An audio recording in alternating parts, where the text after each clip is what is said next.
में corona vaccine का countdown शुरू हो चुका है। अब किसी भी समय सरकार की तरफ से वैक्सीन को हरी झंडी मिल सकती है। और आपको बता दें, हरी झंडी मिलते ही देश में कोरोना को लेकर सबसे बड़ा टीकाकरण अभियान शुरू हो जाएगा। बाकायदा सरकार की तरफ से एसओपी यानी कि जो गाइडलाइंस है टीकाकरण की, वो भी जारी कर दी गई है। आपको बताएंगे कि इस गाइडलाइन में क्या होगा। सबसे पहले 30 करोड़ लोगों को इंजेक्शन दिया जाएगा, यानी कि 30 करोड़ लोगों को कोरोना का टीका लगाया जाएगा। इन 30 करोड़ लोगों में कौन लोग मौजूद रहेंगे? फ्रंटलाइनर वर्कर्स होंगे, डॉक्टर्स होंगे जिनका सीधे आमना सामना रहता है पेशेंट्स के साथ, और बुजुर्ग रहेंगे। बुजुर्गों को सबसे पहले टीका दिया जाएगा, आम लोगों की बारी इसके बाद आएगी। और जब टीका लगवाने के लिए आप किसी हॉस्पिटल में पहुंचेंगे या किसी बूथ पे, जैसे वोट देने के लिए आप जाते हैं, ऐसे ही बूथ भी बनाए जाएंगे जहां पर डॉक्टर्स मौजूद रहेंगे आपको गाइड करने के लिए। बाकायदा वहां पूरी सुरक्षा व्यवस्था रहेगी।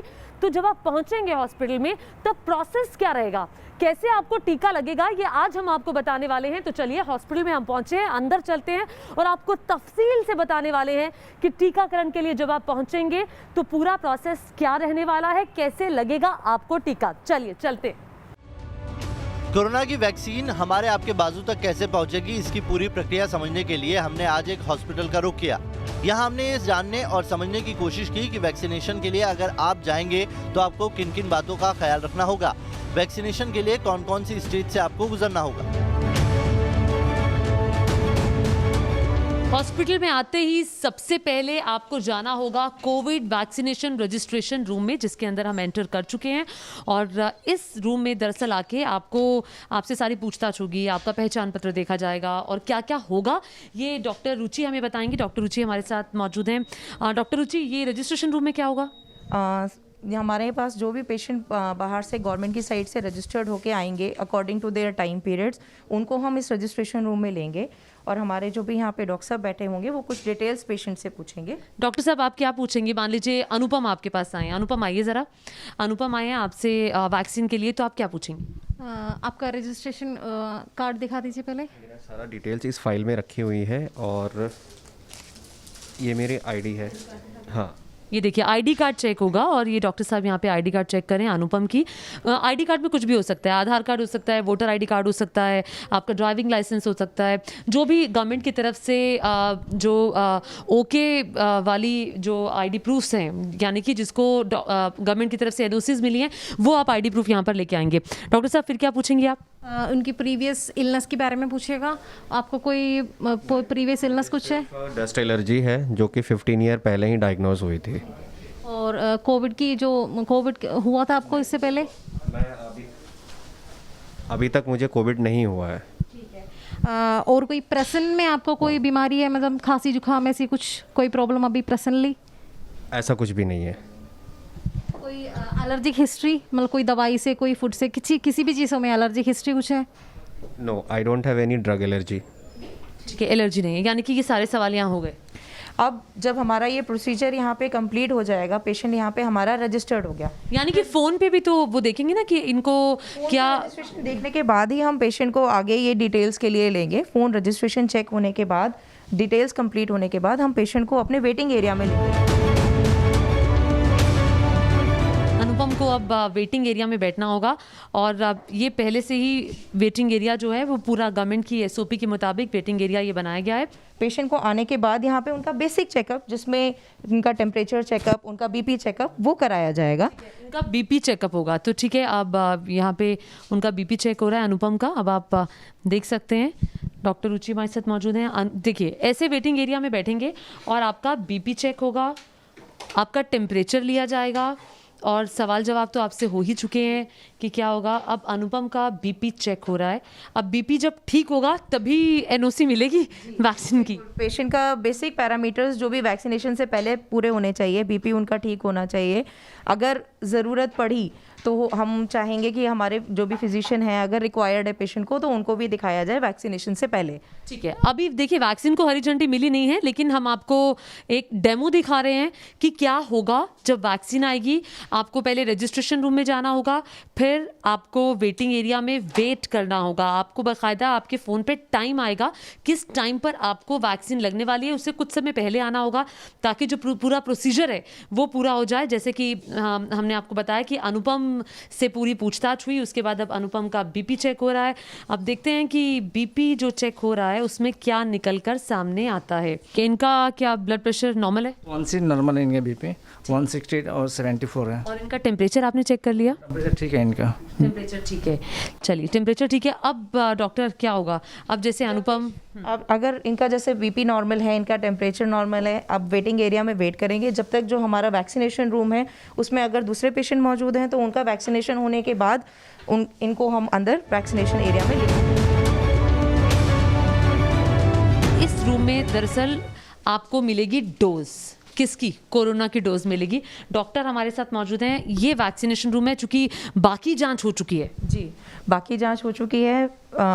अनुपम जी ने बाकी क्लियरेंसेस ऑलरेडी ले ली हैं, इनका बीपी ठीक है, वाइटल्स वगैरह ठीक है।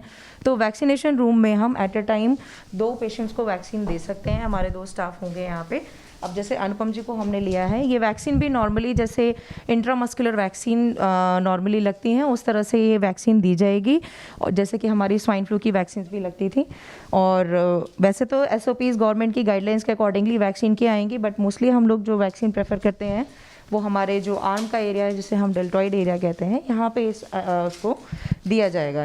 लोग हैं वो वैक्सीन का इंतजार कर रहे हैं। ये सुई लगना बहुत ज़रूरी है, क्योंकि इससे हम अगर ये लग गई तो हम कोरोना से बच जाएंगे। जी बिल्कुल, वैक्सीन से हम कोरोना से बच तो जाएंगे, बट एकदम से हम वैक्सीन लगाते ही इम्यून नहीं हो जाएंगे। ये बहुत ज़रूरी है हमारे ध्यान में रखना कि वैक्सीन लगाने के तुरंत बाद किसी को भी इम्यूनिटी नहीं मिलती है।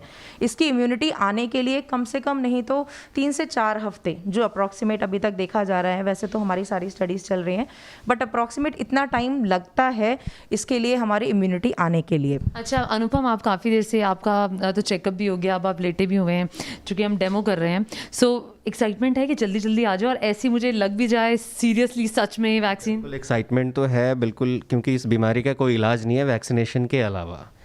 तो मैं तो यही चाहूँगा कि जितनी जल्दी लगे इम्यून हो जाऊँ वो ज़्यादा अच्छा है। तो अब यहाँ पे वैक्सीन लग जाएगी डॉक्टर रुचि, इसके बाद ऑब्जर्वेशन रूम जाएंगे हम? हाँ जी, क्योंकि कोई भी वैक्सीन या कोई भी मेडिसिन हम देते हैं पेशेंट को, जो कि खास करके जैसे कि कोविड की वैक्सीन है जो कि बिल्कुल न्यू है, तो ऐसे हम पेशेंट को तुरंत डिस्चार्ज नहीं कर सकते हैं।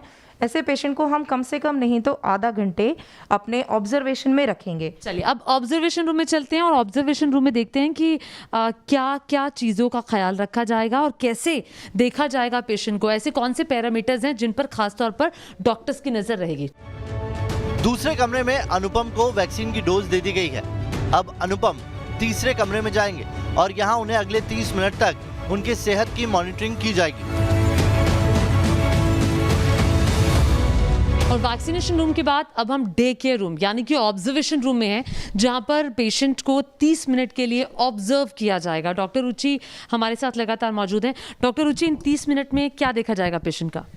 देखिए, कोई भी वैक्सीन जब किसी पेशेंट को दी जाती है उसमें थोड़े बहुत माइनर रिएक्शंस होने के चांसेस होते हैं। उन्हीं जैसे कि सर में दर्द होना, चक्कर आना, उल्टी जैसा महसूस होना, ये सब चीज़ें नॉर्मल वैक्सीनेशन में होती हैं। तो उन्हीं चीज़ों को ऑब्जर्व करने के लिए साथ में कभी कभी पेशेंट का बीपी डाउन जा सकता है या उनको चक्कर जैसा ज़्यादा महसूस हो सकता है। ये सब चीज़ें देखने के लिए हम पेशेंट को ऑब्जर्वेशन में रखते हैं, जो कि ज़्यादातर 30 मिनट के अंदर अंदर हमें समझ में आ जाता है कि पेशेंट को वैक्सीनेशन का कोई रिएक्शन हो रहा है या नहीं हो रहा, जिसको हम अर्ली रिएक्शन कहते हैं। और 30 मिनट बाद ऑब्जर्वेशन आपको देखने के बाद डॉक्टर्स आपको छुट्टी देंगे।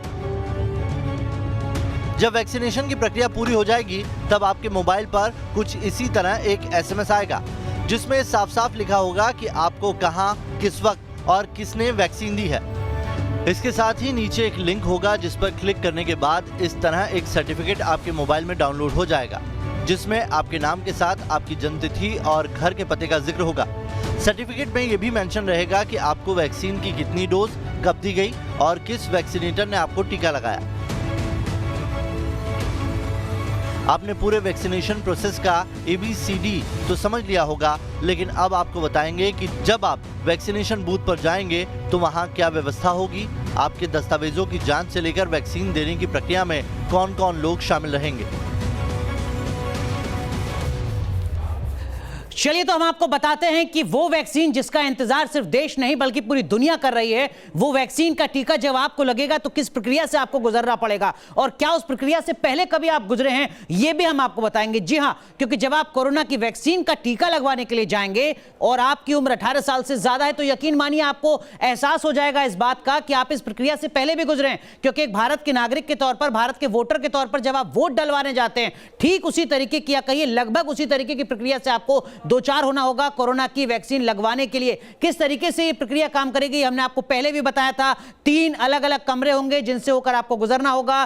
3 कमरों में लगभग 30 मिनट आपको तीसरे कमरे में इंतजार करना होगा। लेकिन उसके आगे क्या कुछ होगा ये भी हम आपको जरा आज बताते हैं। तो देखिए, वैक्सीनेशन का जो बूथ है वहां पर दरअसल में क्या कुछ होने जा रहा है ये हम आपको बताते हैं। वैक्सीनेशन बूथ पर ये वैक्सीनेशन ऑफिसर्स होंगे, वैक्सीनेशन ऑफिसर 1, 2, 3 और 4। और ये वैक्सीनेशन ऑफिसर कौन हो सकते हैं ये भी हम आपको जरा बताते हैं। देखिए, वैक्सीनेशन ऑफिसर हो सकते हैं doctor, staff, nurse, pharmacist, ANM, यानी कुल मिलाकर जो डॉक्टर्स हैं या फिर जो पैरामेडिकल स्टाफ है वो यहां पर वैक्सीनेशन ऑफिसर की भूमिका में नजर आएंगे, जिनका काम होगा कोरोना का टीका ये लोग आपको लगाएंगे। तो वैक्सीनेशन ऑफिसर का जो काम है वो हमने आपको बता दिया। वैक्सीनेशन ऑफिसर 1 का क्या काम होगा और वो कौन होंगे?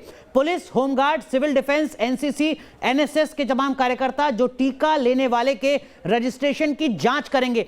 ठीक उसी तरीके से जैसे आप वोट डालने जाते हैं तो जब आप जाते हैं तो आप अपनी पर्ची दिखाते हैं, पर्ची के आधार पर वेरिफिकेशन होता है, आपकी एंट्री की जाती है। ये काम यहां पर जो वैक्सीनेशन ऑफिसर 1 है वो करेंगे। 2 का काम क्या होगा ये भी हम आपको बताते हैं। देखिए, वैक्सीनेशन ऑफिसर होंगे कौन? सरकारी कर्मचारी जो आपके दस्तावेजों की जांच करेंगे। न्यूज नेशन लगातार आपको बताता रहा है कि कौन कौन सी आईडी है जिनकी जरूरत हो सकती है आपको वैक्सीन लेने के लिए, वैक्सीन का टीका लगवाने के लिए। ये जो सरकारी कर्मचारी हैं ये इस तरीके के जो बाकी तमाम जरूरी दस्तावेज होंगे उन दस्तावेजों की जांच करेंगे। वैक्सीनेशन ऑफिसर 3 और 4 की क्या भूमिका है ये भी हम आपको बताते हैं। देखिए, ये लोग भी सरकारी कर्मचारी होंगे जो दरअसल में आप पर निगरानी रखेंगे। तीसरे कमरे में जब आप 30 मिनट तक बैठेंगे, उस 30 मिनट के दरमियान क्या कुछ चल रहा है उस पर ये नजर रखेंगे। 30 मिनट वेटिंग पीरियड पर नजर रखेंगे। क्राउड मैनेजमेंट का काम भी ये लोग संभालेंगे। ये वो वैक्सीनेशन ऑफिसर हैं जो एक आदर्श बूथ, यानी आदर्श बूथ का मतलब जहां पर 100 लोगों का टीका लगना है वहां पर ये काम करेंगे। अगर ये संख्या किसी बूथ पर इससे ज्यादा होती है तो वैक्सीनेशन ऑफिसर्स की जो संख्या है वो इससे और ज्यादा बढ़ सकती है। आने वाले वक्त में स्थितियां साफ होंगी, लेकिन प्रक्रिया ठीक उसी तरीके से जिस तरीके से एक भारत के नागरिक के तौर पर, वोटर के तौर पर आप वोट डलवाने जाते हैं, ठीक लगभग उसी तरीके से आप कोरोना की वैक्सीन का टीका लगवाने जाएंगे। यानी तैयारी पूरी है और वैक्सीन का इंतजार भी जल्द खत्म होने वाला है। लेकिन हमारी आपसे यही अपील है कि आप लगातार कोरोना प्रोटोकॉल का पालन करते रहें।